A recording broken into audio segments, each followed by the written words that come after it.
সুপ্রিয় দর্শক, এই মুহূর্তে আমি রয়েছি ধানমন্ডি ৩২ সাবেক প্রধানমন্ত্রী শেখ হাসিনার বাড়িতে। শেখ হাসিনার বাড়িটি ধানমন্ডি ৩২-এর এক একটি ইট করে খুলে ফেলা হচ্ছে। আমি সেটি দেখানোর চেষ্টা করছি আপনাদের।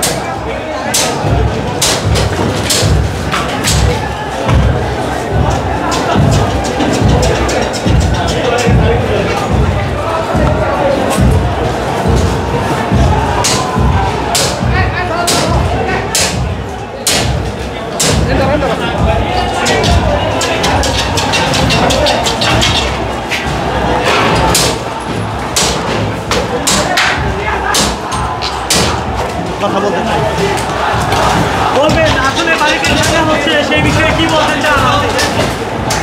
আজকে আমরা ৩২ নম্বরে আসছি। বাংলাদেশের ফ্যাসিস্ট আওয়ামী সরকারের প্রধান যে পৃষ্ঠপোষক ছিল শেখ হাসিনা, তার বাবা বঙ্গবন্ধু নামে পরিচিত ছিল শেখ মুজিবুর রহমান বাড়ি এসেছি। পুরা বাংলাদেশকে শেখ মুজিবুর রহমান সহ তার পরিবার পুরা বাংলাদেশকে তার ধ্বংস করে ফেলেছে। আজকে উত্তাল ছাত্র জনতা তার বাসভবন ভাঙতে এসেছে। ইনশাল্লাহ এইভাবে আমরা ফেসিবাদ করে দেব ইনশাল্লাহ।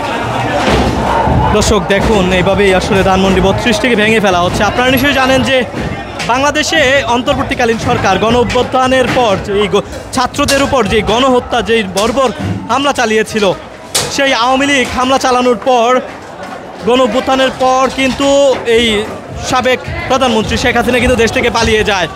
তারপর ৫ই আগস্ট কিন্তু তাকে এই দেশ থেকে পালিয়ে যাবার পর কিন্তু দেখা যায় এই ধানমন্ডি ৩২ আগুনে পুড়িয়ে দেওয়া হয়। সেই গণ অভ্যুত্থানের ঠিক দীর্ঘ ৬ মাস হয়ে যাওয়ার পর আজকে শেখ হাসিনা দেশের বাইরে থেকে তিনি কিন্তু বাংলাদেশের ছাত্র জনতার উদ্দেশ্যে ভাষণ দিবেন রাত ৯টায়। সেই ভাষণকে কেন্দ্র করে বর্তমানে গণ অভ্যুত্থানের নেতৃত্ব দেওয়া সেই বৈষম্য বিরোধী ছাত্র আন্দোলন আর নাগরিক কমিটি, জাতীয় নাগরিক কমিটি, তারা কর্মসূচি ঠিক ৯টায় নেন যে এই ধানমন্ডি ৩২-এ যে আওয়ামী লীগের যে বাসাটি ছিল শেখ মুজিবের সেই বাড়ি, সেটিকে ভেঙে ফেলা হবে বুলডোজারের মাধ্যমে এবং সেইখানে ফ্যাসিবাদদের কোনো একটি ইটও রাখা হবে না, এমনটি কিন্তু বলেছিলেন। তারপরেই কিন্তু দেখা যায় ছাত্র জনতা সেইখানে উপস্থিত হন। বর্তমানে এই ধানমন্ডি ৩২ কিন্তু ভাঙচুর চালাচ্ছে এবং এক একটি ইট করে খুলে ফেলা হচ্ছে। আপনাদেরকে যদি একটু দেখানোর চেষ্টা করি আমি।